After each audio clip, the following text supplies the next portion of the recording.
জাতীয় ঐক্যমত্য কমিশনের সাথে দ্বিতীয় দফার বৈঠক নিয়ে ইতিবাচক ফলাফলে আশাবাদী বিএনপি। দলটির প্রত্যাশা, ধারাবাহিক এই আলোচনা শেষে অন্তর্বর্তী সরকার শিগগিরই তাদের মতামত প্রকাশ করবে। দর্শক, 21 টেলিভিশনকে দেওয়া সাক্ষাৎকারে বিএনপির স্থায়ী কমিটির সদস্য সালাউদ্দিন আহমেদ আরও জানান, ডিসেম্বরে নির্বাচন নিয়ে জনগণের মতামত চাইবে বিএনপি। বিস্তারিত মাইলা ইসলামের প্রতিবেদনে। নির্বাচন ঘিরে চলমান অস্থিরতার মধ্যেই ওয়ালটন আবারও মিলিয়নিয়ার অফারে ওয়ালটন ফ্রিজ কিনে আপনিও হয়ে যেতে পারেন মিলিয়নিয়ার। জাতীয় ঐকমত্য কমিশনের সাথে দ্বিতীয় দফায় বৈঠক করল বিএনপি সহ অন্য রাজনৈতিক দলগুলো। বৈঠকের ফলাফল নিয়ে কতটা আশাবাদী বিএনপি, এমন প্রশ্নের জবাবে স্থায়ী কমিটির সদস্য সালাউদ্দিন আহমেদ বলেন, ফলাফল জনপ্রত্যাশার পক্ষে থাকবে এমনটাই আশা তাদের। যে সমস্ত সংস্কার প্রস্তাব বিভিন্ন সেক্টরে আমরা এগ্রিড হয়েছি, ঐক্যমত্য হয়েছি, সেগুলো হয় অর্ডিন্যান্স অথবা নির্বাহী আদেশের মধ্য দিয়ে বাস্তবায়ন করা সম্ভব।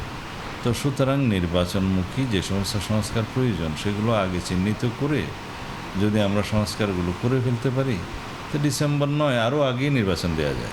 ডিসেম্বরের মধ্যে নির্বাচনের বিষয়ে বিএনপির এই জ্যেষ্ঠ নেতা বলেন, তাদের বিশ্বাস সরকার এই দাবির প্রতি সম্মান দেখাবে। যৌক্তিকভাবে যেটা নির্ধারণ করার দায়িত্ব সেটা তো প্রধান উপদেষ্টার উপরে বর্তায়, সেটা তো আমার মনে হয় খুব শিগগিরই সেটা দৃশ্যমান হবে।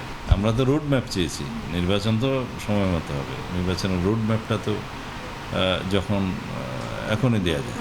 সরকার যদি ডিসেম্বরে নির্বাচন দিতে ব্যর্থ হয় তাহলে বিএনপির পরবর্তী অবস্থান নিয়েও কথা বলেন সালাউদ্দিন আহমেদ। জনগণের কাছে যাব, গণতান্ত্রিক পদ্ধতিতে যা যা আমাদের দাবি আদায়ের জন্য আমাদের কাছে গণতান্ত্রিক প্রক্রিয়ায় থাকবে সেগুলো সব আমরা দেখব এবং আমরা অবশ্যই গণতান্ত্রিক ভাষায় কথা বলব।